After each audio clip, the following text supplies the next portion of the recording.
মাসে।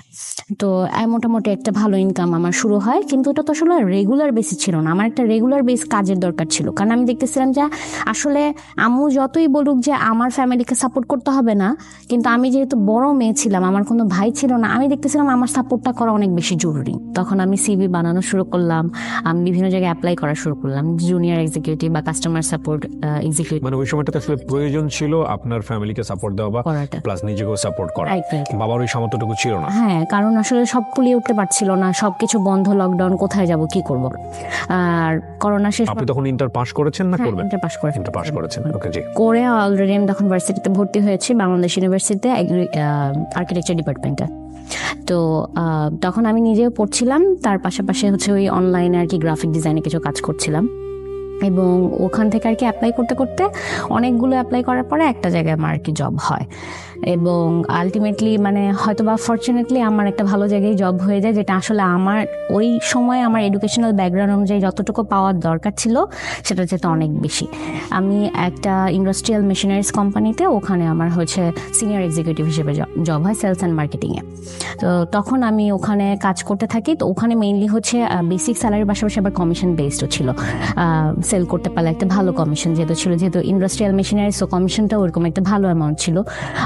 তো আলটিমেটলি ওই পারপাসে তখন আমার অনেকের সাথে পরিচয় হয় কাজের জায়গায়। আমরা বেসিক্যালি যে ফার্মাসিউটিক্যাল কোম্পানিগুলো আছে ওখানে আর কি মেশিন সাপ্লাই দিতাম।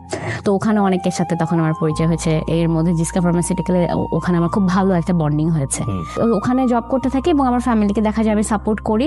তারপরে কিছুদিন পরে আমার যখন ভালো লাগে আমি আবার একটা জবে সুইচ করি। লাইফ নিয়ে তখন এত বেশি ফ্রাস্ট্রেটেড ছিলাম, পড়াশোনা তারপরে নিজের জব হ্যান্ডেল করতে হচ্ছিল। 22 সালে লাস্টের দিকে আমার বাবা স্ট্রোক করে, ব্রেন স্ট্রোক করে। আমরা সাথে সাথে ডাক্তারের কাছে নিয়ে যাই, তখন বলে যে মাইনর স্ট্রোক, কিন্তু ঠিক 16 দিনের মাথায় আবার আরেকটা মেজর স্ট্রোক করে। এবং তখন আমার আব্বু এক কথায় বলতে গেলে বেডেই পড়ে যায়, কিন্তু প্যারালাইজ হয়নি, তার ব্যাকবোনে প্রবলেম হয়েছিল।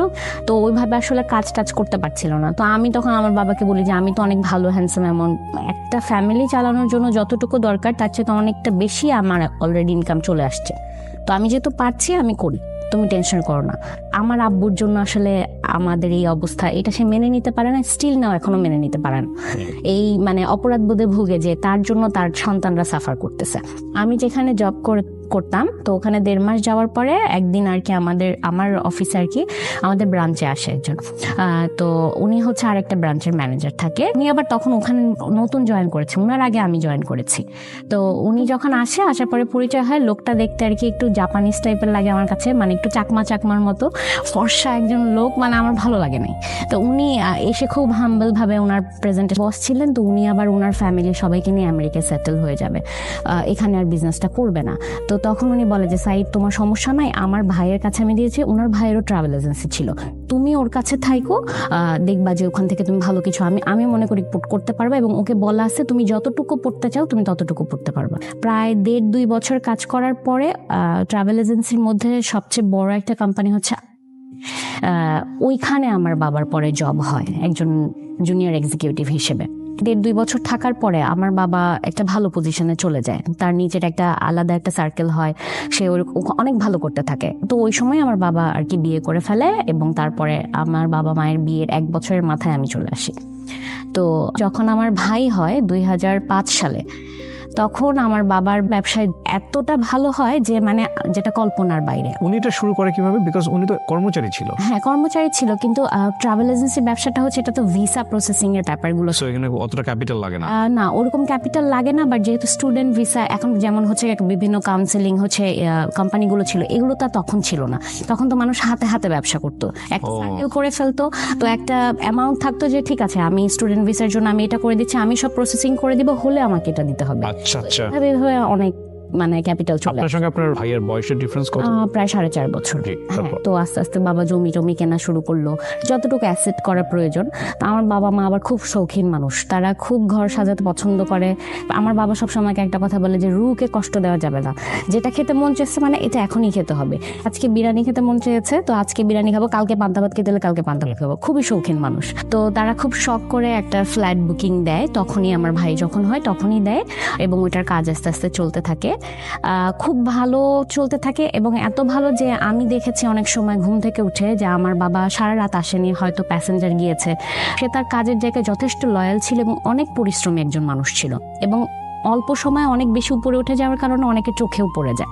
তখন সবাই চারিদিকে যে আরে সাইদের তো সেই অবস্থা হয়ে গেছে। তখন আমরা যে এলাকাটায় থাকতাম, আমার মনে আছে যে প্রতি শুক্রবার আমাদের বাসায় সকালে দরজা খোলা হতো এবং বিকেলে মাগরিবের পরে দরজা বন্ধ করা হতো। আমার বাবা কখন মসজিদে যাবে এবং কখন আমার বাবার সাথে এত এত মানুষ আসবে সবাই আমাদের বাসায় খাবে, প্রতি শুক্রবার আমাদের বাসায় খাওয়া হতো, এবং মানে কোনো লিমিট নাই। আমার বাবার অনেক বড় একটা আক্ষেপ ছিল তার মাকে সে করতে পারে নাই, ওই যে কারণে কাজগুলো সে করতেন। কারণ আমার দাদি হচ্ছে মারা গিয়েছে ব্লাড ক্যান্সারে।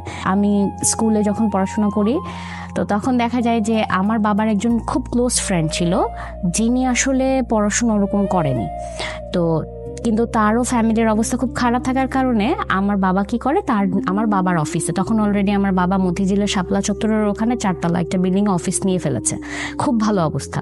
তো তখন আমার বাবার অফিসে একজন অ্যাসিস্ট্যান্ট হিসেবে আমার বাবা তার ফ্রেন্ডকে জব দেয়, এবং সে সবসময় বলতো যে আমি সাইদকে অলওয়েজ ফলো করি, আমার ভালো লাগে, ও যা করে আমি ওর মতো হতে চাই, আমার বাবার ফ্রেন্ড এটা বলতো। তো সেও দেখা যায় যে 1.5-2 বছরের মাথায় তারও লাইন হয়ে যায়, তো সেও এই ব্যবসার ঘুমোর যখন বুঝে যায় তখন সে বলে যে না আমি তোর সাথে থাকবো না, আমি আমার মতো বিজনেস করবো। 2012 সালে আমরা আমাদের ফ্ল্যাটে উঠি। ফ্ল্যাটে ওঠার কথা ছিল 2009 সালে। 3 বছর যাবত আমার মা আর বাবা তারা শৌখিনতার বসে বিভিন্ন জায়গা থেকে বিভিন্ন জিনিস কালেক্ট করে করে একটু একটু করে পুরো ফ্ল্যাট সাজিয়েছে। 12 সালে হঠাৎ করে আমার বাবা খুব ডিপ্রেশনে থাকে, প্রায় দেখতাম যে সে মানে ঠিক মতো কারোর সাথে কথা বলতো না, তার ফেস ধরে আছে, অফিস থেকে খুব মেজাজ গরম করে আসছে। তো আমার আম্মু যখন জিজ্ঞেস করে যে কি হয়েছে আমাকে বলো, তো বল না ব্যবসার ব্যাপার তুমি বুঝবা না। তা এরকম করে প্রায় 1.5-2 মাস যায়। আম্মু দেখে যে না বাবার মধ্যে অনেক চেঞ্জ আসতেছে, মানে খুব উগ্র মেজাজ হয়ে যাচ্ছে, খুব টেনশনে থাকছে, সিগারেটের উপর সিগারেট খাচ্ছে, মানে কারোর সাথে কথা বলছে না, আম্মু কিছু জিজ্ঞেস করতে আসলে ধমকের উপর ধমক দিচ্ছে। তো একটা পর্যায়ে আম্মু দেখে যে আসলে ডে বাই ডে এই জিনিসগুলো বেশি হচ্ছে, এবং আমাদের বাসায় দেখা যেত যে 2-3 লাখ টাকা এমনি ক্যাশ ফেলে রাখতো, বিপদে আপদে লাগতে পারে এটার জন্য। তো একটা দিন এরকম হয় যে আব্বু অফিসে চলে যায়, সকালে আব্বু আম্মুকে ফোন দিয়ে বলে শিফার আম্মু তো বাসায় কত আছে 2-2.5 লাখের মতো। কেন?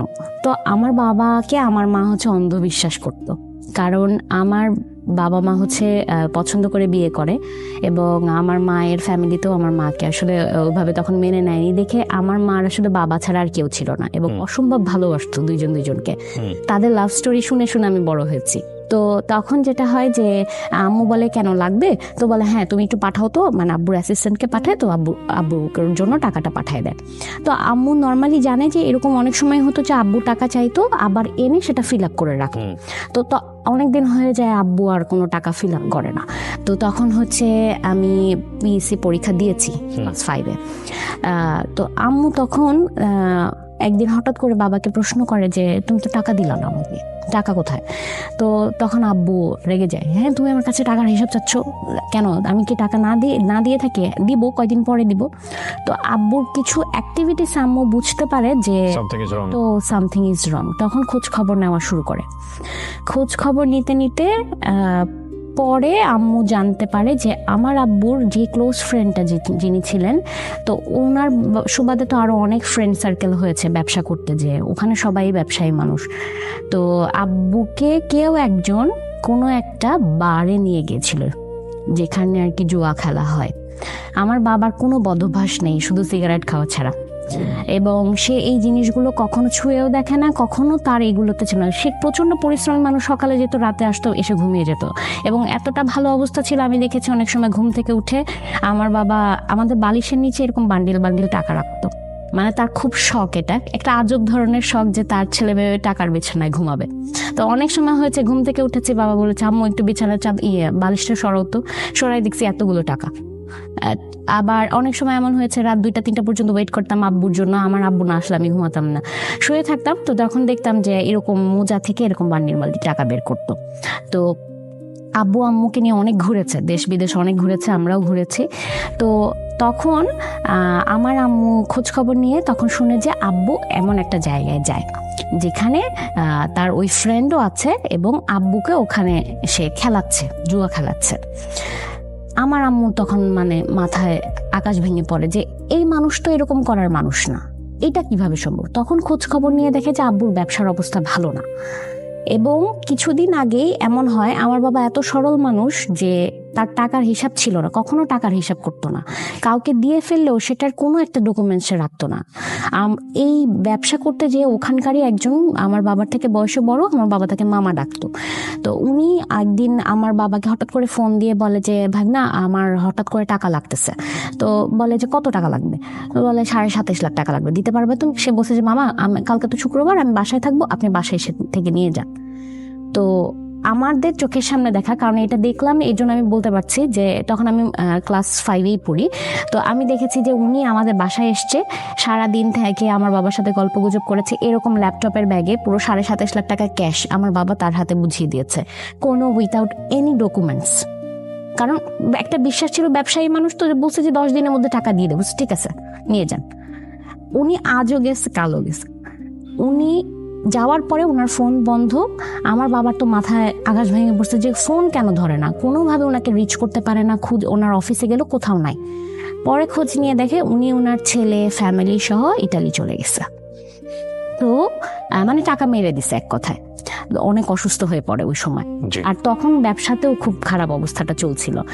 আম্মু একদিন রাতে বাবার জন্য ওয়েট করে। আমার বাবা কখন এমন হয়নি যে রাত 12টার পরে বাইরে ছিল। তো ওই দিন বাসায় আসতে আসতে ভোর 4টা বাজে, চেহারার দিকে তাকানো যাচ্ছে না। তো বলতেছে তোমার এই অবস্থা কেন? ওই দিন আম্মু ধরবে আব্বুকে।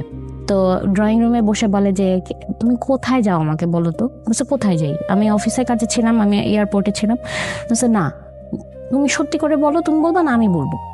তখন আব্বু মানে বলতে চায় না। তখন আম্মু বলে যে তুমি তো এখানে যাও। বলছে না না, এগুলো ভুল কথা। আম্মুকে ওই ধমক দিয়ে থামায় দেয়। আম্মু আর কোনো কথা বলে না, আম্মুকে বোঝানোর চেষ্টা করে যে আমার আব্বু এগুলো কিছু করে নাই।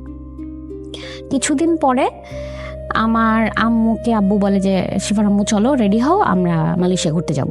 তো এরকম হতো, আমার আম্মুকে নিয়ে আব্বু ঘুরতে যেত। তো চলে যায়।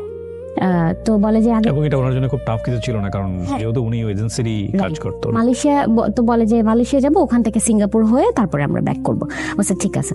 তো আম্মু খুব খুশি যায়। যাওয়ার পরে মালয়েশিয়ার ওখানে আবার গোল্ড খুব সুন্দর হয়। এটা কি আপনি তখন বাংলাদেশে ছিলেন না বাংলাদেশে? আমি বাংলাদেশে ছিলাম। তখন বাংলাদেশ কার কাছে?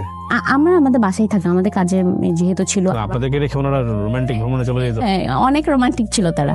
এবং আমার বড় ফুপির ছেলে, বড় জ্যাঠার বড় ছেলে, আর আমার বড় ফুপির মেয়ে, এই 3জনই আমাদের বাসায় থাকতো। যেহেতু আমাদের ফ্যামিলি মেম্বার আদার্স যারা ছিল তাদের ওরকম অবস্থা ভালো ছিল না, সো এই সাপোর্টটুকু আপনার বাবা সাথে একদম ছোট থেকে আমরা হওয়ার আগে ওদেরকে নিয়ে আসছে।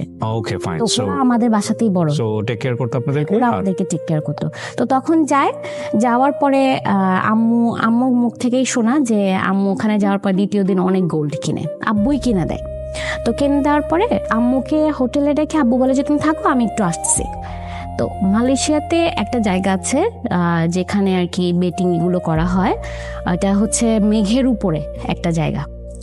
তো ওখানে যায় আমার আব্বু, এবং ওখানে যায় হচ্ছে সবচেয়ে ওই রকম টাকা পয়সাওয়ালা মানুষ, যাদের মানে শুরুই হয় হচ্ছে 10 লাখ 20 লাখ থেকে শুরু। তো ওই জায়গায় আমার আব্বু যায়, তার খুব শখ সে ওখানে যেয়ে খেলবে। তো ওখানে যাওয়ার পরে সে তার ওই যে ক্লোজ ফ্রেন্ডটা থাকে, তাকে হঠাৎ করে ফোন দিয়ে বলে যে 10.5 লাখ টাকা হবে তোর কাছে। আমার আব্বু কিন্তু টাকা পয়সা নিয়ে গেছে, আমার ইমার্জেন্সি লাগতেছে। তো তখন আমার আব্বুর যে ক্লোজ ফ্রেন্ড, আমার আব্বু এবং আমার আব্বুর ওই ক্লোজ ফ্রেন্ড, তারা একদম ছোটকাল থেকে একই এলাকায় থাকতো। তো তারাও ফ্রেন্ডদের মতোই। তো আমার ওই আঙ্কেল কি করে, আমার আম্মুকে ফোন দিয়ে বলে যে খুশি, সাইদ তো আমার কাছে এরকম 10.5 লাখ টাকা চাচ্ছে। পরে বলতেছে ভাই তাহলে হয়তো বা ওই ব্যবসার জন্যই চাইতেছে। বলছে তুই কই? বলে আমি তো হোটেলে। বলে তো সাইদ কই? বলে যে সাইদ তো, ও তো বললো যে বাইরে, ওই টাকা নেয় নিয়ে সে ওখানে ওগুলো খেলে। তো তারপরে আমার আম্মুকে হঠাৎ করে 3 দিনের মাথায় আব্বু বলে যে শিফার আম্মু তো অনেকদিন হয়ে গেছে, তুমি বাসায় চলে যাও। তুমি মানে দেশে চলে যাও, আমি আসতেছি, আমার এখানে আরো কিছু কাজ আছে, 2-3 দিন পরে আমি আসবো। আমার আম্মুকে এটা বল। তা কখনো এরকম হয় নাই যে আমার আম্মুকে আব্বু আলাদা একা পাঠিয়ে দিচ্ছে, বলতেছে কি এমন কাজ, তা আমি থাকলে কি হয়েছে। তখন আব্বু বলে যে না না, এই এত দৌড়ঝাঁপের মধ্যে তুমি কি সারাদিন হোটেলে বসে থাকবে নাকি, এটা তো ভালো দেখায় না, তুমি যাও। তো ওই যে আমার আম্মু তখন হচ্ছে গোল্ড যখন নিতে যায়, তখন আমার আব্বু বলে কি এগুলো নেওয়ার দরকার না, এগুলো আমি নিয়ে আসবো। আমার আম্মুকে বলে। নেশা কি জিনিস। হ্যাঁ, আম্মু বলে যে কেন, আমি নিয়ে যাই, সমস্যা কি, তুমি তোমার কাজ ছেড়ে আসো। না না, তুমি নিলে এখানে ইমিগ্রেশন অনেক ঝামেলা করবে, তুমি এই বিষয়গুলো বুঝবা না, মানে সবসময় দামায় রাখতো। তো আম্মু ওইটাই বিশ্বাস করতো, আচ্ছা ঠিক আছে, হ্যাঁ হ্যাঁ, না তুমি যেটা বলছো ওইটাই ঠিক। তো আম্মু কি করে, আব্বুর কাছে দিয়ে চলে আসে। আসার পরে আম্মু আর ওই গোল্ড খুঁজে পায় না। তো যখন বলে যে গোল্ড কই, তো তখন বলে যে ওইটা ওখানে সেল করে দিছে, আমি তোমাকে এখান থেকে, আর আমার হঠাৎ করে টাকা লাগতেছে ওটা। তো বলে তো এটা কি ধরনের কথা, তুমি আমাকে বলতা। তো তখন বলে যে থাক, ওগুলা লাগবে না, আমি তোমাকে আবার কিনে দিব, সমস্যা নেই। নিয়ম মাফিক আমার বাবা অফিসে যাচ্ছে, আমরা কিন্তু এর মধ্যে কিছু হয়েছে কিনা আমরা কিছু জানি না, কারণ আমার আম্মু কখনোই বাবা মার মধ্যে যেটা হতো আমাদের উপরে সেটা আসতে দিত না। 3-4 দিন পরে দেখা যায় যে হঠাৎ করে একদিন সকালে 11টার দিকে আমাদের বাসায় একজন মানুষ আসে। উনি স্ট্যান্ডার্ড চার্টার্ড ব্যাংক থেকে আসে। আমার বাবা স্ট্যান্ডার্ড চার্টার্ড ব্যাংকের তখন ভিআইপি ক্লায়েন্ট ছিল। উনি আসে, আমার বাবা তাদের ফোন রিসিভ করতেছে না এটার জন্য। ভিআইপি অ্যাকাউন্ট হোল্ডার তো আপনি বোঝেনি, মানে স্ট্যান্ডার্ড চার্টার্ড ব্যাংকের ভিআইপি অ্যাকাউন্ট হোল্ডিং মানে হচ্ছে কিন্তু বিগ অ্যামাউন্ট অফ ডিলিং হয়, আর অ্যাকাউন্ট একটা মিনিমাম বার থাকে যে এই পরিমাণ অর্থ থাকতে হবে তাহলে আপনি ভিআইপি সুবিধাগুলো পাবেন। So basically VIP account holder বলতে এগুলো বোঝায়, আরও ব্যাংক অ্যাকাউন্ট পেতে অনেক কিছু হয়। হ্যাঁ, তো তারপরে দেখা যায় যে উনি আসে, তো উনি এসে বলতেছে ম্যাডাম স্যার আসলে আমাদের ফোন ধরতেছে না, আমরা প্রায় 3 মাস ধরে ওনার সাথে কথা বলার চেষ্টা করছি। প্রথম উনি কল ধরেছে, ওনাকে মিটিংয়ের জন্য বলা হয়েছে যে আমাদের সাথে এসে একটু দেখা করেন। তো উনি আসছে, উনি আজকে ডেট দেয়, কালকে ডেট দেয়, উনি আর আসে না। তো আমরা আসলে স্যারকে রিচ করতে পারছি না। ওনার অফিসে গিয়েছিলাম, তখন ওনাকে পাইনি। এই নিয়ে 3-4 বার ওরা চলে গেছে। তো বাধ্য হয়ে ওনারা আমাদের বাসায় আসে। তো আম্মু বলে ঘটনা কি সেটা আমাকে বলেন। তো বলে যে আসলে যে অ্যামাউন্টটা ওখানে রেখেছিল সেটা আমার বাবা একদিন উঠিয়ে ফেলেছে। তো এইটা তো ওদের জন্য মানে আশ্চর্যজনক একটা ঘটনা যে একদিনে এত টাকার কেন ট্রানজেকশন হলো। অলমোস্ট প্রায় 2.5 থেকে 3 কোটি টাকা একদিনে উনি নিয়ে চলে গেছে। এবং ওরা তো যেহেতু আব্বু ভিআইপি ক্লায়েন্ট ছিল, সেক্ষেত্রে আমার বাবাকে তারা ক্রেডিট কার্ডও দিয়েছিল একটা ভালো অ্যামাউন্টের, সেটাও সে তুলে নিয়েছে। তো সেটা তো রিফিল করতে হবে। এই 3 মাস যাবত আমার বাবা কোনো রিফিল করে নাই। এই পারপাসে আর কি তারা কথা বলবে আমার আব্বুর সাথে, কিন্তু আমার আব্বু তাদেরকে আজকে ডেট দিচ্ছে, কালকে ডেট দিচ্ছে, হচ্ছে না।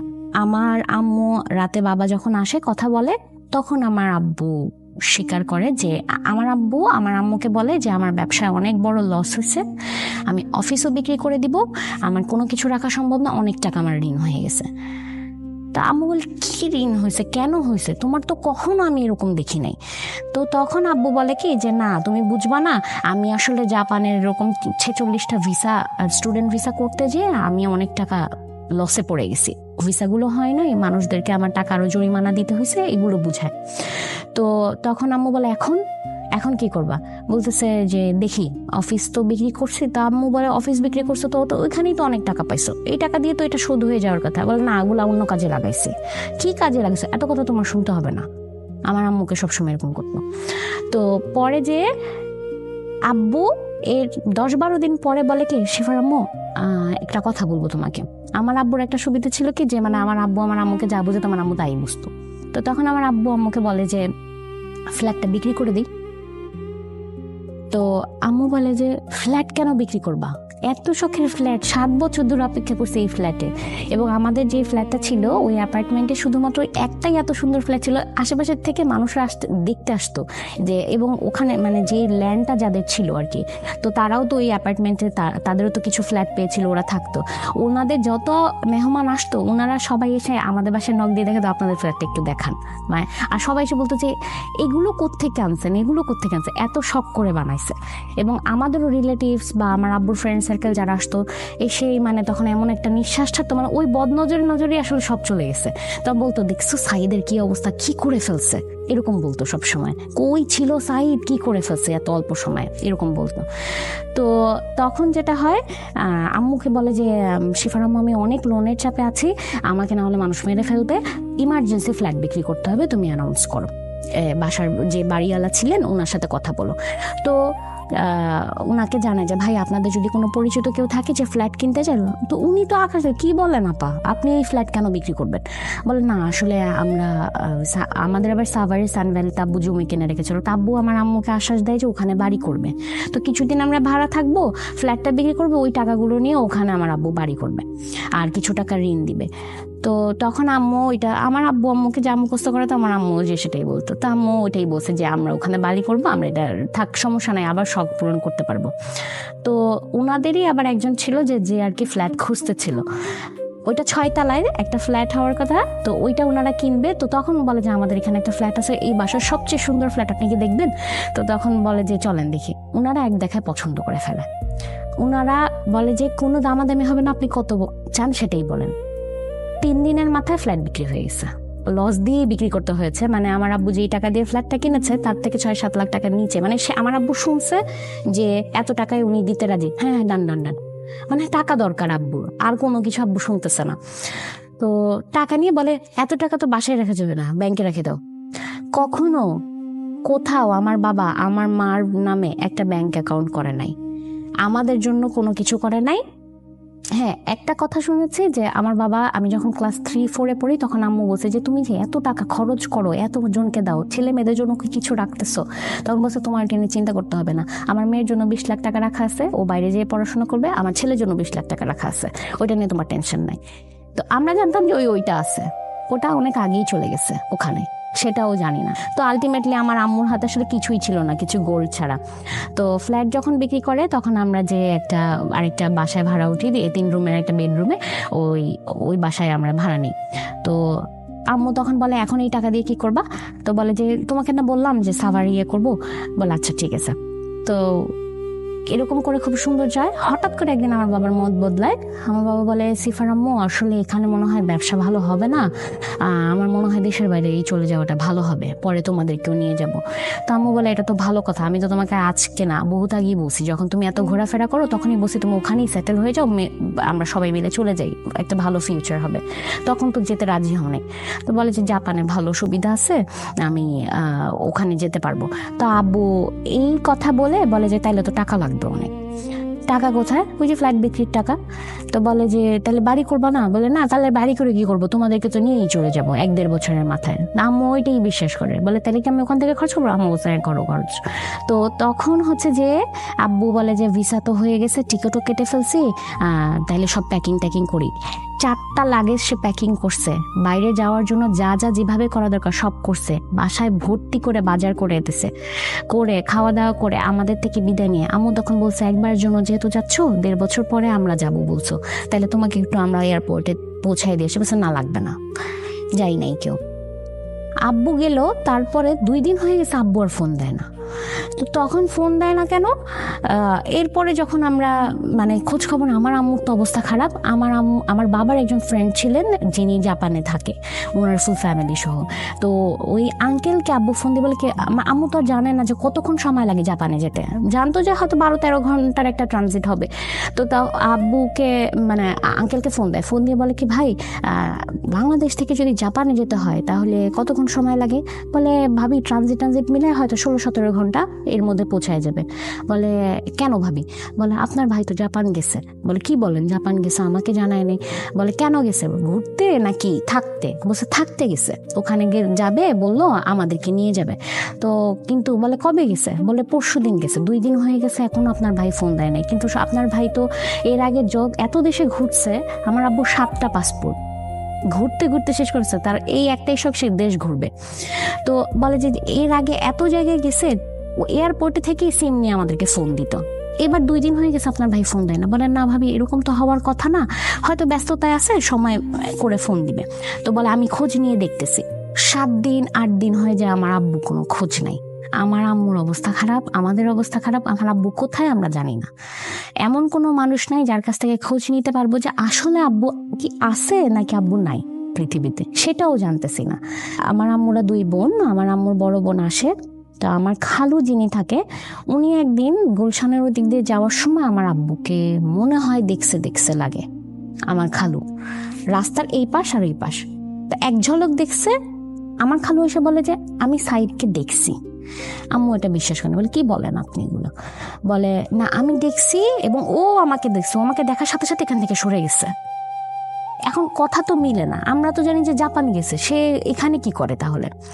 পরে যখন আমার আম্মু বলে যে এখন কি আপনি আবার ওখানে জানতো যায় আবার খোঁজ নেন তো, যখন খালু ওখানে যায় তখন জানতে পারি গুলশানের একটা হোটেলে আমার আব্বু, মানে বাসা থেকে যেদিন বের হয়েছে তারপর থেকে আমার আব্বু গুলশানের ওই হোটেলে ওখানেই ছিল, থাকার জায়গা হিসেবে আর কি ওখানে ছিল। তো আব্বু আমার খালু যখন আমার বাবার খোঁজ নিতে যায় তখন আমার বাবা ওখানে থাকে না, একটু আগেই বের হয়ে গেছে এটা বলছে। তো ঠিক জাপানে যাওয়ার ডেট থেকে শুরু করে 17 দিনের মাথায় আমার আম্মুর নাম্বারে আরেকটা নাম্বার থেকে ফোন আসে, বাংলাদেশের একটা নাম্বার থেকে ফোন আসে, এবং ওই ফোনটা আসলে আমি তখন আবার ধরি। তো ধরে আমি বলি যে হ্যালো কে? তো বলে যে শিফা আম্মুকে দাও। আমার তো কণ্ঠ চেনা লাগে, আমি সাব্বু? বলে হ্যাঁ আম্মুকে দাও। হ্যাঁ তুমি কই? আর এই নাম্বার কেন? বলে আম্মু আম্মুকে দাও না। তা আম্মুকে দেয়।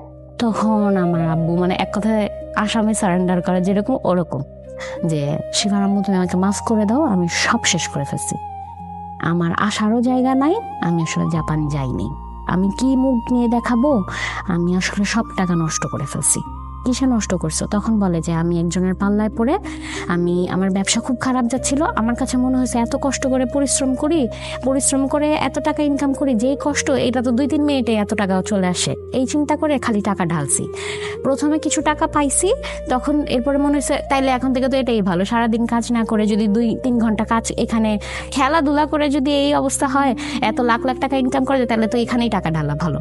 কিন্তু এরপরে দেখি যে খালি টাকা চলে যায়, ওই টাকা উঠাইতে যে খালি টাকা ঢালছি, এটা করতে করতে আমি সব খোয়াই ফেলছি। আমার বলে তুমি কি ফ্ল্যাটের টাকা এগুলো এইখানে দিছো? এরপরে আব্বু স্বীকার করে। তো আম্মু তারপরে বলে তুমি ঠিক আছো? তো বলে যে হ্যাঁ আমি ঠিক আছি, কিন্তু আমি আজকে 3 দিন ধরে খাওয়া দাওয়া করি না, আমার কাছে টাকা নাই। আম্মু বলে যে তো তুমি বাসায় আসো। বলে আমি যদি বাসায় আসি, আমরা যে এলাকাটায় থাকতাম, আমার আব্বুর যে ক্লোজ ফ্রেন্ড, ওই যে যার কাছ থেকে 10.5 লাখ টাকা সে ঋণ নিয়ে, আমার ওটা মাথায় আসলো যে উনি আসলে প্রচার করতে চাইছে উনি দেশের বাইরে যাতে করে ঋণ থেকে বাঁচতে পারে। রাইট, এবং ওইখানেই তখন আমরা জানতে পারি যে আমাদের এলাকায় অনেকের কাছে ঋণ নেওয়া হয়ে গেছে আমার আব্বুর। তো আব্বু বলতেছে আমি বাসায় আসতে পারবো না, আমি এখন আমাকে সবাই খুঁজতেছে, যদি আমাকে দেখে যে আমি এখানে আসি আমাকে এখানে টিকতে দিবে না। তো তখন আমি বলি তাহলে কি করব? তুমি বাসায় আসো, আগে হাজির তো হও, আমি তো তোমাকে আগে দেখি তুমি কোন অবস্থায় আছো, তোমরা কি আমার সাথে থাকতে চাও? এটা বলছে। তো আম্মু বলছে কেন তোমার সাথে থাকবো না তো কার সাথে থাকবো, যা হবে হিসাব পরে, আগে তুমি আসো। তখন আব্বু বলে তাইলে এই এলাকায় থাকা যাবে না, আমাকে এখানে আমার একটা মান সম্মান আছে, এখানে আমাকে টিকতে দিবে না, ইমিডিয়েটলি বাসা দেখো অন্য আরেকটা এলাকায় যেখানে আমরা চলে যাব, ওখানে সহজে আমাদের খোঁজ খবর পাবে না। তো তখন যে আমার আম্মু আমার খালামুনির সাথে পরামর্শ করে ইমার্জেন্সি পুরান ঢাকার দিকে একটা বাসায় আমরা উঠি। রাতের মধ্যে আমার বাবা আসে, রাত 12টার দিকে, খুব অন্ধকার যখন হয় তখন আমার বাবা আমাদের বাসায় আসে আমাদেরকে নিয়ে। ওই দিন আমরা দেখলাম, আমার চোখের সামনে দেখা, যে অল্প কিছু ফার্নিচার নিয়ে আমরা একটা ট্রাকে করে আমরা চলে যাই। তো এর মধ্যে কিন্তু আমাদের গাড়ি বাড়ি সব চলে গেছে, এবং আমার আম্মুর হাতে কোনো ক্যাশ নাই, আম্মু শুধু কিছু গয়না ছিল। আর আমাদের বাসায় যেহেতু অনেক ফার্নিচার ছিল, এখানে একটা কথা আছে, এত ফার্নিচারও নিতে পারবো না। আমার আব্বু বলে যে আমাদের বাসায় যে পরিমাণ ফার্নিচার আছে 4 বেডরুমেও হবে না, 1 বেডরুমের বাসা নিব, কারণ আমার অবস্থা এখন ভালো না, বাকি সব বিক্রি করে আসো, হাতে কিছু ক্যাশ নিয়ে আসো। তা আম্মু বলে এগুলোও বিক্রি করে দিতে হবে? বলছে হ্যাঁ এগুলো বিক্রি করতে হবে। ফোনে বলতেছে, আব্বু তখন আসেনি, 3 দিন সময় দিছে, 3 দিনের মধ্যে সব গুছাও আমরা চলে যাব। তো তখন আম্মু বলে আশেপাশে আমাদের যারা পরিচিত থাকে যে আমাদের ফার্নিচার কিছু বিক্রি করব।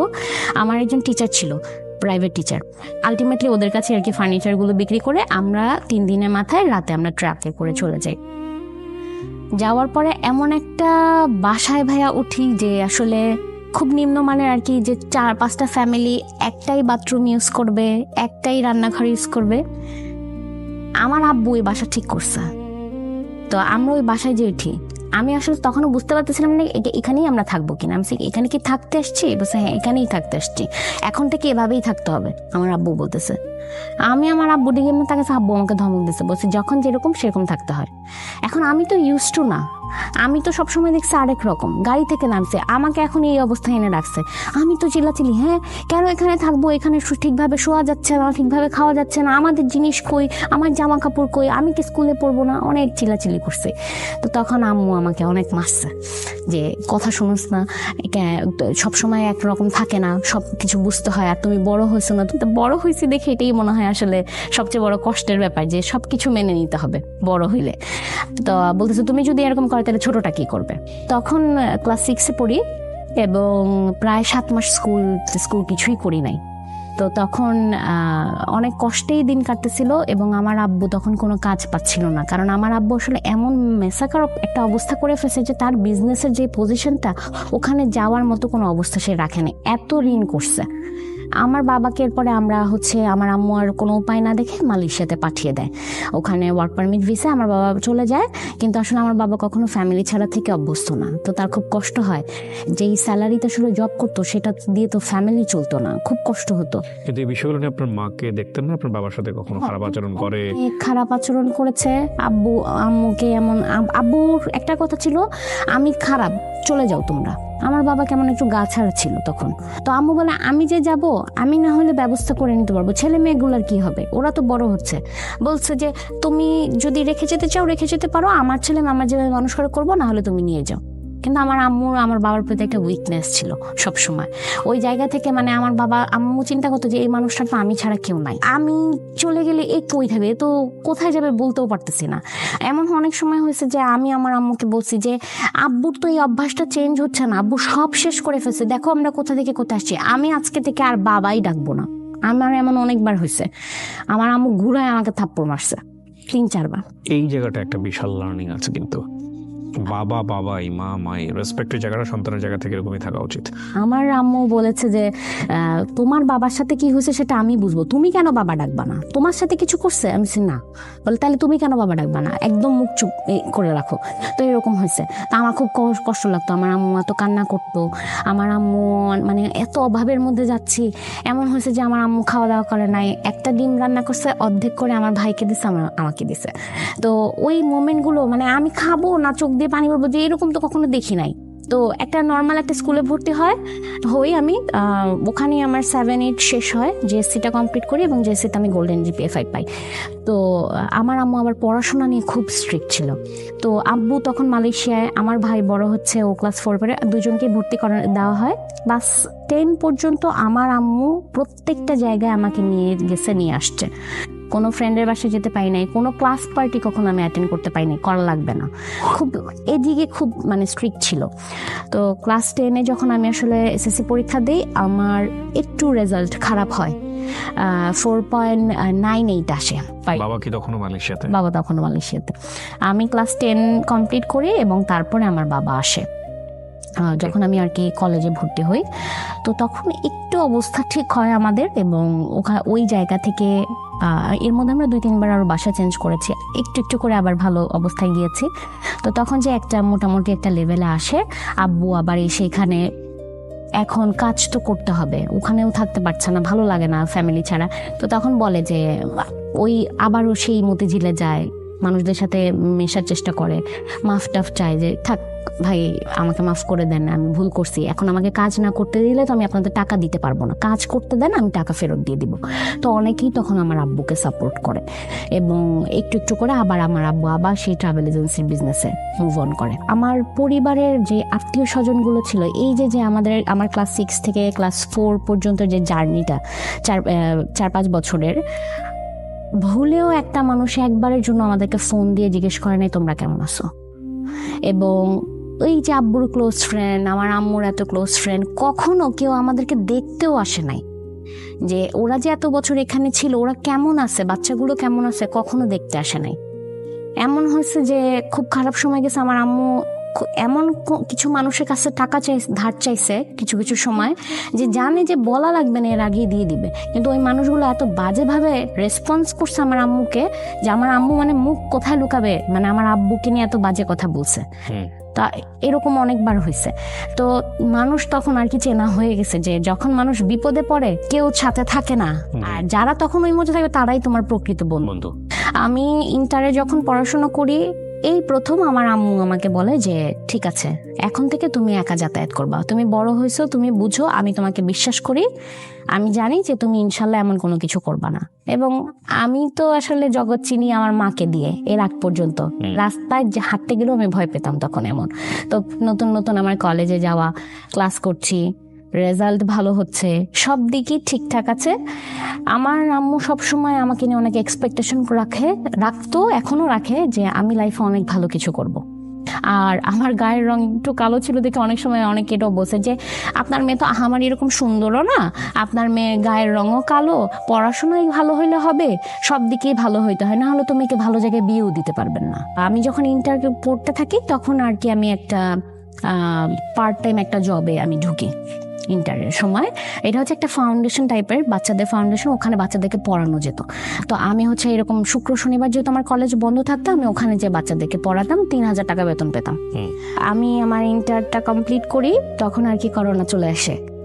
তো ওই টাইমে তো রেজাল্ট অটোই চলে আসে এবং আমি খুব ভয় ছিলাম যে আসলে রেজাল্ট কি আসে। লাকিলি আমার রেজাল্ট গোল্ডেন জিপিএ 5 চলে আসে। তো তারপরে যে লকডাউন পড়ে যায়, আব্বু যে বিজনেসটা করছিল ওটাও তো সবই বন্ধ হয়ে যায়, এখন কিভাবে চলবো? তো তখন আমার আম্মু বলে যে শিফা, পড়াশোনা করতেছো করো, তার পাশাপাশি অন্য কিছু করার চেষ্টা করো, কোন একটা কাজের সাথে যুক্ত হও, ফ্যামিলিকে সাপোর্ট দাও না, তুমি তোমারটা করতে পারলেই হলো। বিভিন্ন জায়গায় অ্যাপ্লাই করে, এখন আমি মাত্র করেছি এইচএসসি পাস, আমার কোনো অভিজ্ঞতা নাই, আমাকে কে নিবে কাজে? আমার একটা জিনিস ছিল যে আমি যেই জিনিসটাই দেখি, কোনো কিছু যদি শেখার আগ্রহ থাকে আমি খুব তাড়াতাড়ি শিখতে পারতাম। তো আমি অনলাইনে ইউটিউব দেখে আমি গ্রাফিক ডিজাইন শিখি তখন নিজে নিজে। আমার বাসায় যেহেতু ল্যাপটপ ছিল, আমি গ্রাফিক ডিজাইন শিখে কিছু ডিজাইন করি।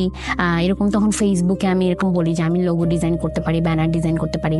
তো এরকম বিভিন্ন গ্রুপে আমি লিখি। তো ওখান থেকে আমার ভালো কিছু ক্লায়েন্টও আসে।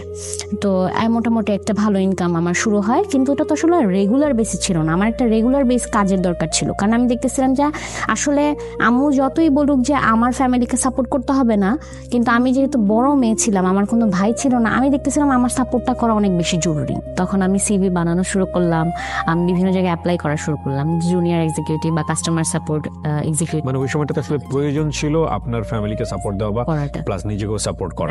বাবার ওই সামর্থ্যটুকু ছিল না। হ্যাঁ, কারণ আসলে সব কুলিয়ে উঠতে পারছিল না, সবকিছু বন্ধ, লকডাউন, কোথায় যাব, কি করব। আর করোনা শেষ। আপনি তখন ইন্টার পাস করেছেন না করবেন? ইন্টার পাস করেছেন। ওকে, জি। করে অলরেডি আমি তখন ভার্সিটিতে ভর্তি হয়েছি, বাংলাদেশ ইউনিভার্সিটিতে আর্কিটেকচার ডিপার্টমেন্টে।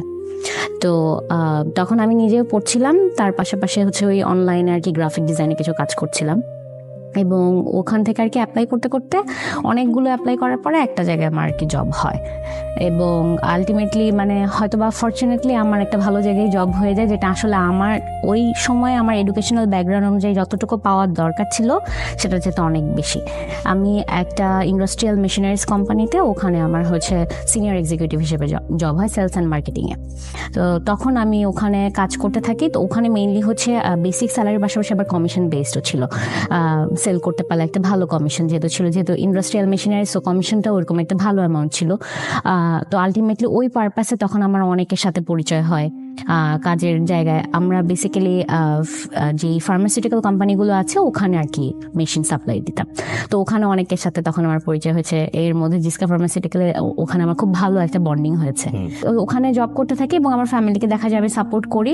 তারপরে কিছুদিন পরে আমার যখন ভালো লাগে আমি আবার একটা জবে সুইচ করি। লাইফ নিয়ে তখন এত বেশি ফ্রাস্ট্রেটেড ছিলাম, পড়াশোনা তারপরে নিজের জব হ্যান্ডেল করতে হচ্ছিল। 22 সালে লাস্টের দিকে আমার বাবা স্ট্রোক করে, ব্রেইন স্ট্রোক করে। আমরা সাথে সাথে ডাক্তারের কাছে নিয়ে যাই, তখন বলে যে মাইনর স্ট্রোক, কিন্তু ঠিক 16 দিনের মাথায় আবার আরেকটা মেজর স্ট্রোক করে।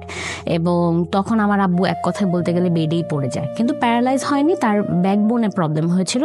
তো ওইভাবে আসলে কাজ করতে পারছিল না। তো আমি তখন আমার বাবাকে বলি যে আমি তো অনেক ভালো হ্যান্ডসাম অ্যামাউন্ট, একটা ফ্যামিলি চালানোর জন্য যতটুকু দরকার তার চেয়ে তো অনেকটা বেশি আমার অলরেডি ইনকাম চলে আসছে। তো আমি যেহেতু পারছি আমি করি, তুমি টেনশন করো না। আমার আব্বুর জন্য আসলে আমাদের এই অবস্থা, এটা সে মেনে নিতে পারে না, স্টিল নাও এখনো মেনে নিতে পারে না। এই মানে অপরাধ বোধে ভোগে যে তার জন্য তার সন্তানরা সাফার করতেছে। আমি যেখানে জব করতাম, তো ওখানে 1.5 মাস যাওয়ার পরে একদিন আর কি আমার অফিসে আর কি আমাদের ব্রাঞ্চে আসে একজন। তো উনি হচ্ছে আরেকটা ব্রাঞ্চের ম্যানেজার থাকে, উনি আবার তখন ওখানে নতুন জয়েন করেছে, ওনার আগে আমি জয়েন করেছি। তো উনি যখন আসার পরে পরিচয় হয়, লোকটা দেখতে আর কি একটু জাপানিজ টাইপের লাগে আমার কাছে, মানে একটু চাকমার মতো ফর্সা একজন লোক, মানে আমার ভালো লাগে নাই। তো উনি এসে খুব হাম্বল ভাবে ওনার প্রেজেন্টেশনটা দিচ্ছে যে আমার নাম এটা, আমি এইগুলো করেছি। আমি ওনাকে পাত্তাও দিইনি, মানে হ্যাঁ আসছি, উনিও তো আমাদের মতো একজন কলিগ, তো বুঝছি তো উনি ম্যানেজার, তো কি হয়েছে, তো যাক গেল। তো যেটা হয় যে ওই দিন বিকেলবেলা আমরা অফিসের নিচে যখন আমরা চা খেতে যাই তখন ওখানে উনি থাকে। তো উনি কি করে, চায়ের বিলটা দেয়। আমার এটা মেজাজ খারাপ হয়ে যায়, মানে উনি হ্যাঁ উনি আমাদের সাথে কোনো কথা বলে না। আমার সাথে আমার আরো 2জন কলিগ ছিল, মেয়ে কলিগ ছিল, আমরা চা খাই, টাকা দিতে নেই। তখন মামা বলে যে না, চায়ের টাকা দেওয়া হয়ে গেছে। কে দিল চায়ের টাকা? মামা দিচ্ছে। আমার কাছে মনে হচ্ছে লোকটা আমার দিকেই বারবার তাকাচ্ছে, তো আমি ইগনোর করে চলে গেছি। তো পরের দিন আমরা আবার আমরা আরেক কলিগকে নিয়ে মজা করার ইয়েতে আমাদের আরেকজন কলিগ আবার উনার ফেসবুক আইডি নিয়ে আসে। তো আমরা সবাই ওনাকে রিকোয়েস্ট পাঠাই। তো নতুন ম্যানেজার আসছে এটা নিয়ে আর কি নিজেদের পার্সোনাল আর কি কমেডি করতেছিলাম যে লোকটা দেখতে জাপানিজের মতো, হ্যাঁ ওনার সাথে যদি তোকে বিয়ে দিয়ে অনেক মানাবে। তো এরকম মজা করতে করতে আমিও রিকোয়েস্ট পাঠাই, কিন্তু আমি কিন্তু কথা বলি নাই। তো উনি আমাকে বলে যে চায়ের ট্রিটটা কেমন ছিল। তো আমি বলছি যে হ্যাঁ থ্যাঙ্কস ফর দ্য ট্রিট। আমি এটা বলি, বলে একটা কথা আছে। আমি জি বলেন। Will you marry me? আমি কি বলে এগুলা? আমি আপনি আমাকে চেনেন?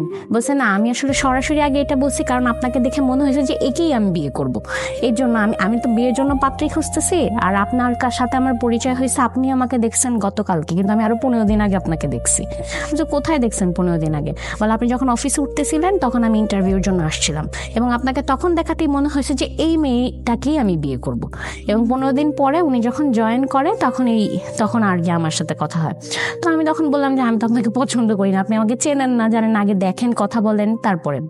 তো বলে সমস্যা নাই, আপনি সময় নেন, কথাবার্তা বলি, তবে করলে বিয়েই করব, এইটা ফাইনাল।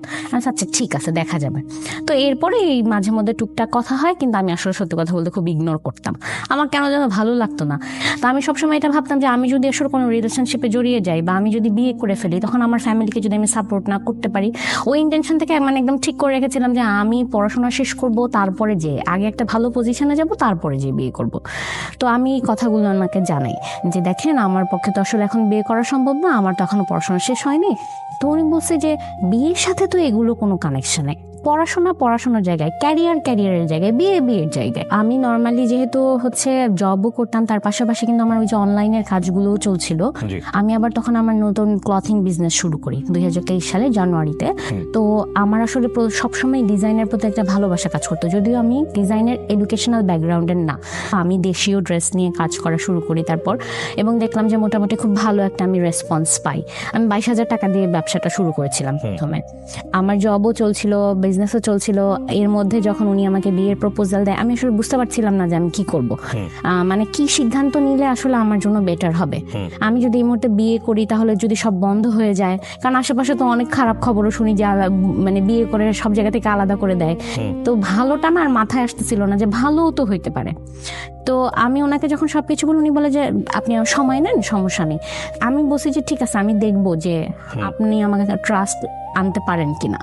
তো এবং আমি দেখি যে আমার কাছে এই একটা মানুষকে এখন অব্দি আমি যত মানুষের সাথে মিশছি চলার খাতিরে, কাজের খাতিরে, সবচেয়ে ডিফারেন্ট মনে হয়েছে।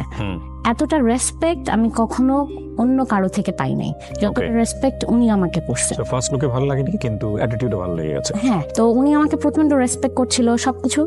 আবার একটা সময় আবার ডাউটও হচ্ছিল যে এগুলো কি আপনি করছেন, দেখেন পরে কিন্তু আবার যদি অন্যরকম হয়। তো উনি একদিন কান্না করে দিয়েছে যে আমি এরকমই। আমি আচ্ছা ঠিক আছে, দেখা যাক। তো বাসায় আমি জানাই বিষয়টা। আমার বাসায় যখন জানাই, আমার আব্বু আম্মু পছন্দ করে নাই। কেন? এরকম হুট করে তো কোনো কিছু হয় না, তুমি আরো দেখো জানো, একটা ভুল সিদ্ধান্ত নিলে কিন্তু জীবন শেষ। তো সো বি কেয়ারফুল। তো সামহাও তাদের আর কি পছন্দ হয়নি।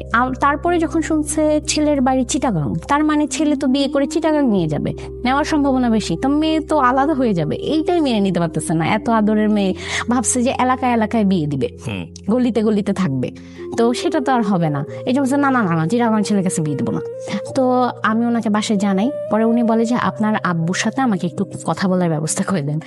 আমার আব্বুর সাথে দেখা করার ব্যবস্থা করে। আমার আব্বু তাকে চরম অপমান করে প্রথম দিন, বুঝাই দেয় যে না, আমার মেয়েকে আমি দিব না। আমার সাথে সাথে আমার অফিস থেকে বের হয়ে আমার মানে জোরাজোরি করে, প্লিজ একটু আমি আপনার আব্বুর সাথে আরেকবার কথা বলতে চাই।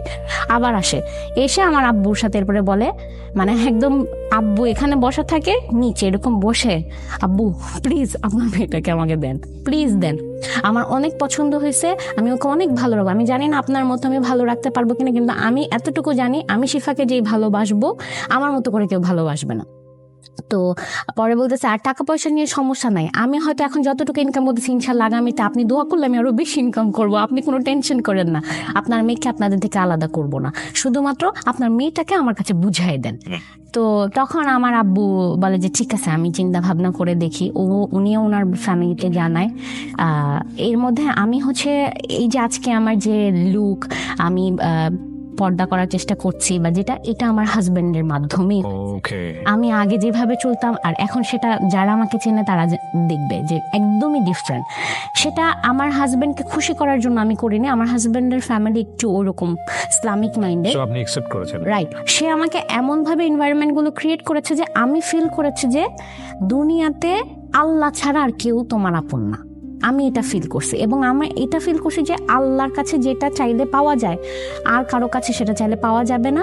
মানুষের কাছে চাইলে অপমানিত হতে হবে, কিন্তু আল্লাহর কাছে চাইলে আল্লাহ 10টা দরজা খুলে দেয়। আলহামদুলিল্লাহ আমি এটা সবসময় একদম গর্ব করে বলি, যেটা আমার হাজব্যান্ডের উসিলা হয়ে আসছে, আমি উনি আমাকে হেল্প করেছে। তো বিয়ে হয়ে গেল আপনাদের? আমি আসলে অনেক ফ্যামিলির এগেইনস্টে আমি একই বিয়ে করবো, কারণ আমি একটা সময় রিয়েলাইজ করছি যে this is the right person. তো তখন আমার কাছে মনে হচ্ছে যা কিছু হবে হবে, যাই এবার লাভ। ইন্টারেস্টিং বিষয় বলি, পৃথিবীতে যে কোনো জিনিসই, প্রাণী হোক আর বস্তু হোক, প্রথমে যদি সেটা নেগেটিভ থাকে আপনার কাছে, লাইক ভালো লাগতেছে না, এরপরে যদি সেটা আপনার ভালো লাগে বিশেষ কোনো কারণে বুঝে শুনে, ওটা কিন্তু মারাত্মক ভালো লাগা হয়। আলহামদুলিল্লাহ মানে এত ভালো একটা ফ্যামিলি পেয়েছি যেটা আমি আসলে কখনো কল্পনা করিনি, আর আমার বাবা মাও চিন্তা করে নাই। আর যেখানে আর কি আমাদের একটা স্ট্রাগল লাইফ গিয়েছে, তো তখন অনেক মানুষ বলছে যে মেয়েকে কিভাবে বিয়ে দিবে, কই যে পড়বে, কি করবে, সেখানে তো আমার আসলে সন্দেহটা আরো বেশি ছিল। কিন্তু যে দেখছি যে শাশুড়ি, এটা তো শাশুড়ি নাই, তো বেস্ট ফ্রেন্ড। কত বছরের সংসার? সংসার হচ্ছে 2023 সালে শুরু হয়েছে, সংসার শুরু হলো মাত্র শুরু হলো। আপনার বেবি আছে? বেবি আছে 9 মান্থস রানিং। মাশাআল্লাহ মাশাআল্লাহ। মেয়ে মাশাআল্লাহ। একটা মজার বিষয় দেখেছেন আজকের এই গল্পে যারা এতক্ষণ ছিলেন, শুরু থেকে শেষ পর্যন্ত এন্ডিং কি এটা নিয়ে একটা প্রশ্ন উঠছিল, রাইট? কিন্তু গল্পের মধ্যে একটা অদ্ভুত রকমের ফ্লো ছিল। গল্পের মেসেজটা আসলে কোথায়? সেটা হচ্ছে ফ্যামিলি কতটা ইম্পর্টেন্ট একটা মানুষের জীবনে। ওনার বাবার গল্পটাই আসলে গল্প এখানে। এই যে আপনার বাবার যে গল্পটা, এটা আপনার শ্বশুরবাড়ির পক্ষের লোকজন জানে? হ্যাঁ জানে, এবং they accept it very well, অনেক ভালোভাবে অ্যাকসেপ্ট করেছে। কারণ আমার বাবা তো ভুলটা শুধরে আবার ঠিক হয়ে গেছে, এই জন্য অ্যাকসেপ্ট করেছে। যে কারণ মানুষের জীবনে এরকম উত্থান পতন থাকে, আমাকে বলছে এগুলো কোনো ব্যাপার না। This is the story. একটা লাইনেই গল্প শেষ। মানুষের জীবনের ধরেন ফাইট করার বেশ কয়েকটা লেভেল থাকে। কি কি দিয়ে মানুষ ফাইট করে? প্রথমত হচ্ছে তাকে সুস্বাস্থ্যের অধিকারী হতে হয়। মানে থাকে না, দিন এনে দিন যারা খায় তারা তো স্বাস্থ্যের উপরে নির্ভর করে বেশিরভাগ। তারপর আসলে মেধার জায়গায় আপনি শিক্ষার কথা বলতে পারেন। সবকিছু যখন একটার পর একটা ফেল করতে থাকে, তখন হচ্ছে লাস্টলি আমরা যদি বলি, যদিও এগুলো এভাবে লেয়ার করা থাকে না, তারপর আমরা বলার জন্য, বোঝানোর জন্য বলছি যে আসলে এই ইনস্টিটিউশনটা কতটা ইম্পর্টেন্ট, সেটা হচ্ছে ফ্যামিলি। সবাই দুনিয়া এক সাইড হয়ে গেছে, ফ্যামিলি আপনাকে অকুণ্ঠ সমর্থন দিয়ে যাবে। হ্যাঁ, শাসন করবে, বোঝাবে, বলবে, মতের বিরুদ্ধে যাবে, কিন্তু কখনো ছেড়ে দেবে না। দেখুন, ওনার বাবা যে অবস্থায় চলে গিয়েছিল, ওনার মা যদি ওনার বাবার প্রতি সে রেসপেক্টটা সবসময় না রাখতো, ভালোবাসার জায়গাটা যদি না থাকতো, শ্রদ্ধার জায়গাটা যদি সেখান থেকে বের হয়ে আসতো, তাহলে হয়তো এই ফ্যামিলিটা অন্যরকম একটা স্ক্যাটার্ড অবস্থায় চলে যেত। কিন্তু দিন শেষে তারা গিভ আপ করেনি, তারা রেসপেক্টের জায়গাটা ঠিক রেখেছে। এই গল্পের আরেকটা চমৎকার জায়গা ছিল, যখন ওর ভেতর থেকে ফিল করা শুরু করেছে যে আগের অবস্থা কি ছিল, এখনকার অবস্থা কেন বাবার জন্য এরকম হলো। সুতরাং বাবার সাথে ওর একটা অন্য ধরনের ইরেসপেক্ট একটা সম্পর্ক গ্রো করার সম্ভাবনা তৈরি হচ্ছিল। সেখানে ওর মা কিন্তু ফুল স্টপ দিয়ে দিয়েছে, না, বাবাকে রেসপেক্ট করতে হবে, বাবা মানে বাবা। এবং আপনি দেখেন খুব চমৎকারভাবে ওনার একটা ফ্যামিলি শুরু হয়েছে, এবং সেখানেও খুব শাশুড়ি বা শ্বশুরপক্ষের লোকজন এবং ওনার হাজব্যান্ড সবাই অসাধারণ মাপের মানুষ। আমরা দোয়া করি এগুলোতে নজর না লাগুক এবং এই সংসারটা সবসময় সুন্দর থাকুক। এবং আজকের এই গল্প থেকে আমাদের অনেক কিছু নেবার আছে। উনি নিজেও কিন্তু এখন অনলাইনে বোধহয় একটা বিজনেস করেন, রাইট? হিজাব এবং বোরকা কাস্টমাইজ আমি ডিজাইন করে থাকি, নিজেই করেন। এখান থেকেও কিন্তু উনি 6 ডিজিট আর্ন করেন, ওনার ফ্যামিলিকে উনি কন্ট্রিবিউট করছেন। পাশাপাশি আপনার হাজবেন্ড তো জবও করছে, আমার হাজবেন্ড একটা রিমোট জব করছে, সংসার খুব ভালো চলছে। কিন্তু এই যে সংসারের মধ্যে কোনো মানুষ ভুল করে ফেললে, বড় আকারের ভুল হয়ে গেলে, আনইমাজিনেবল ভুল হয়ে গেলে তাকে সংসার বিবর্জিত করে দেয়া বা এমন পরিস্থিতি তৈরি করে দেওয়া যে বাইরে চলে যাও, এই পরিস্থিতিটা যাতে কখনোই না হয়। মানুষের জীবনে ভুল থাকবে, মানুষের জীবনে অন্যায় থাকবে, মানুষের জীবনে ভুল শুধরানোর পথও থাকবে, এবং যতক্ষণ পর্যন্ত রিয়েলাইজেশন আছে ততক্ষণ পর্যন্ত এই মানুষটা খারাপ মানুষ না। সে হয়তো সাময়িক ভুল করেছে, তারপরে সে ফিরে আসবে। সেজন্য আমাদের সবাইকে ধৈর্য ধরতে হবে। আমি আপনাকে অনেক ধন্যবাদ জানাই, আপনি চট্টগ্রাম থেকে এসে আপনি আমার এই প্ল্যাটফর্মে এই গল্পটা শেয়ার করলেন। আমি শুধু শেষে একটা প্রশ্ন করে আজকের স্টোরিটা শেষ করব, সেটা হচ্ছে আমাদের তো একটা গল্প শুনে একটা লার্নিং হয়েছে, আপনি কেন বললেন বা আপনার শিক্ষাটা কি আসলে এই গল্প থেকে? শিক্ষাটা হচ্ছে, আমি যেটা শিখেছি যে প্রথমে বলেছিলাম যে ফ্যামিলিতে আসলে খুব ভালো অবস্থা ছিল, তারপর হঠাৎ করে যখন পড়ে যাই, আমার মনে হয় যে পারিবারিক শিক্ষাটা অনেক ইম্পর্টেন্ট বাচ্চা লালন পালনের ক্ষেত্রে। সেখানে আসলে প্রত্যেকটা বাচ্চাকে ছোট থেকে শেখানো উচিত যে যে কোনো পরিস্থিতিতে খাপ খাওয়াতে হয়, না হলে ওদেরকে যদি যা চাই আমরা সাথে সাথে যখন দিই, তখন কিন্তু ওই বাচ্চাটা যখন একটা সময় পরে যে আর পায় না, তখন সে অনেক হিংস্র হয়ে যায়। তাকে যদি ব্যালেন্স করে শেখানো হয়, সে তার জীবনে এই কষ্টটা বা আক্ষেপটা থাকে না। যেটা আমার ক্ষেত্রে কি হয়েছে, আমি নিজে নিজে অ্যাবজর্ভ করেছি, পাইনি মানে আমাকে বলছে এখন এটা মেনে নাও, তো আমি তারপরে হ্যাঁ ঠিক আছে মেনে নিয়েছি, এই একটা বিষয়। আর দ্বিতীয় বিষয় হচ্ছে যে এখানে আমার পার্সোনাল লাইফের ক্ষেত্রে যেটা, যে আমার হাজবেন্ডের কথা যেটা আমি বলেছি, আমি খুব অল্প সময়ের পরিচয় কিন্তু আমি বিয়ে করেছি। এমন অনেক সময় হয়েছে যে আমরা অনেক মানুষকে চিনি জানি, যাদেরকে আমরা অনেক লং টাইম ধরে চিনি, কিন্তু পরবর্তীতে যেয়ে দেখি যে আসলে মানুষটা ওই রকম না। কিন্তু সব সময় সন্দেহ আবার ঠিক হয় না। আমার হাজব্যান্ডকে প্রথমে আমার মনে হয়েছে যে সে অভিনয় করে। আর ফ্যামিলি বন্ডিং এর যে ব্যাপারটা, এটা আপনি যেটা বলেছেন এটা আমি 100% আমি একমত। কারণ হচ্ছে যে আমার বাবার ক্ষেত্রে বলেন বা আমার শ্বশুর বাড়িতেও অনেক রকমের সমস্যা, যেটাই থাকুক না কেন, আমরা সবাই আসলে একসাথে ছিলাম দেখে এত সুন্দর করে আমি আসলে গল্পটা এখন গুছিয়ে বলতে পেরেছি।